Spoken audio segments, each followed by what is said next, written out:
What's going on? Sheepishon here. Today I'm going to be showing you how to complete the Tutsuwa Nima shrine. In order to discover this shrine, we first must complete the Spring of Power shrine quest, and to do that we need to find Dinraal's scale. There's a lot of work to be done before we get that spirit orb, so let's get to it. Before we start, there are a couple of materials you will need to make this journey as easy as possible for yourself. First off, firewood and flint. Make sure you have resources you need to create a fire. This will allow you to pass time quicker before Dinraal spawns. Not totally necessary, but it is highly recommended. If you don't have any wood, check out Rito's stable. This is a really good place to collect firewood. It's surrounded by loads of trees, and there's also a woodcutter axe laying around. Secondly, bring arrows. A fire-breathing dragon is a pretty big target and you'll need to hit him once on the body for the skill to drop, but the real challenge is still to come after that. I would definitely advise bringing as many as you possibly can, as they are an essential part of the method I use later on in the video. Be sure to pick up the Korok seed at the Elden Great Skeleton too. You can get rid of the leaves by using a remote bomb like I do in this video. Dinraal tends to spawn in the morning, so depending on when you arrive at Elden Great Skeleton, it might be worth using wood and flint to create that fire and wait until morning. There are many different times that people claim they have found Dinraal at, but it normally happens during the hours of morning. For me, he appeared at 6:30. I have also encountered him at the exact same spot at 9 AM. Climb up to the top of a boulder to make it as easy as possible to hit him with an arrow, and when you hit him you should see a sparkle appear on its body. This will form into a shooting star that should land relatively close by. You'll know when you hit him correctly, as you'll be able to hear the star as it flies off of him. You're free to go and collect Dinraal's scale from wherever it lands. So you have the scale. Next, what you want to do is head back to the Spring of Power. Quickest way to do that is travel to Tutsuwa Shrine and then run to the opposite side of the stable.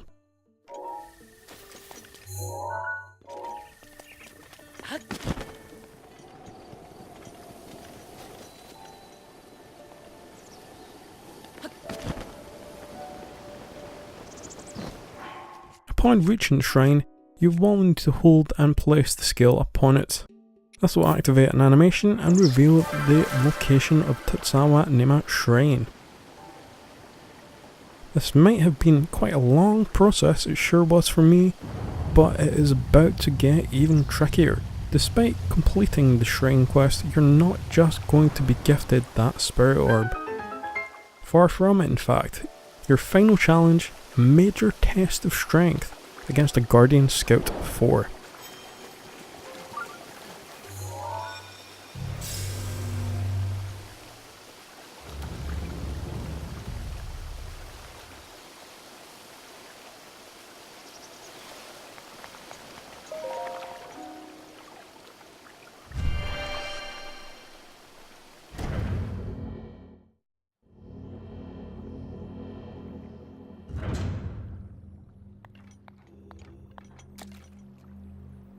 I myself am by no means skilled at Zelda combat, but with a few attempts and a little bit of time getting used to the fighting style of the Guardian Scout, managed to complete the fight without too much fuss. Electric and shock weapons are highly effective against the Guardian Scouts, so if you have any of these, be sure to use them.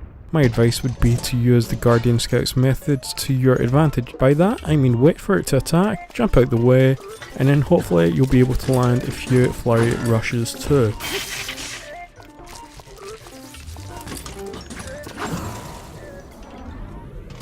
Eventually the scout will go into its phase 2 attack, which will be a charging attack.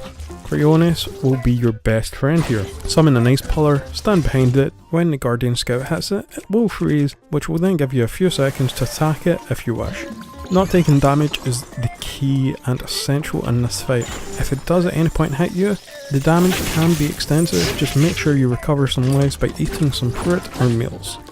You can tell when a Guardian Scout is preparing its phase 2 attack, as it will jump back before launching into the spinning attack.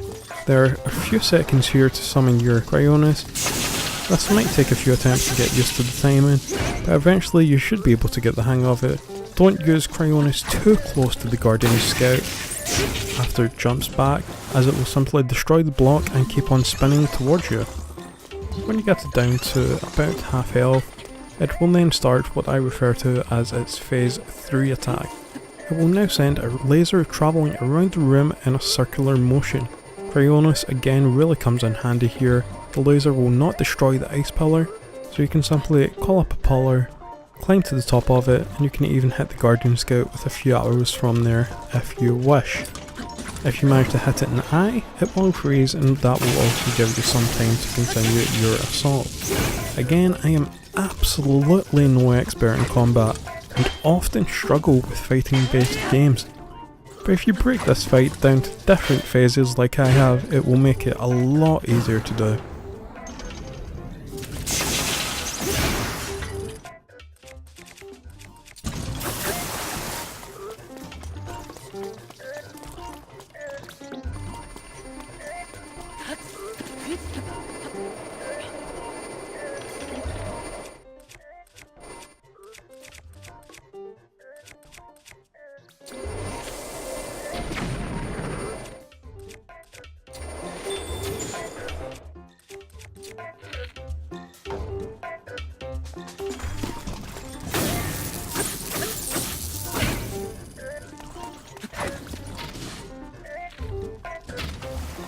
When you get the Scout down to under 20% health, the Guardian Scout becomes even more dangerous, and it will activate its Guardian-like beam attack, which will almost certainly kill you if it does hit you. Again, Cryonis is your best friend here. The beam might kill you, but it will not destroy an ice pillar. Great one, hide behind it. After the beam is finished, you'll have a few seconds to fire off a few arrows and do some damage to the Guardian Scout. Just be sure to get back in cover before the beam finally fires. Arrows really are your friend here. Using arrows mean you can safely go in and out of cover from the ice pillar. I'm sure there's other ways to finish him off, remote bombs, etc.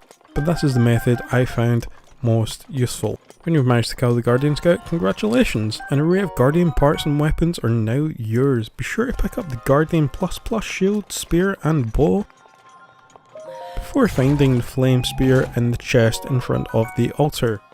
And you can finally claim that well-earned spirit orb. Thank you very much for watching this video, guys. I hope it helped you in some way.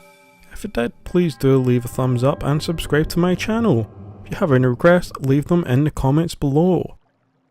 Until next time, this is Shippy Sean signing off. Have a good one.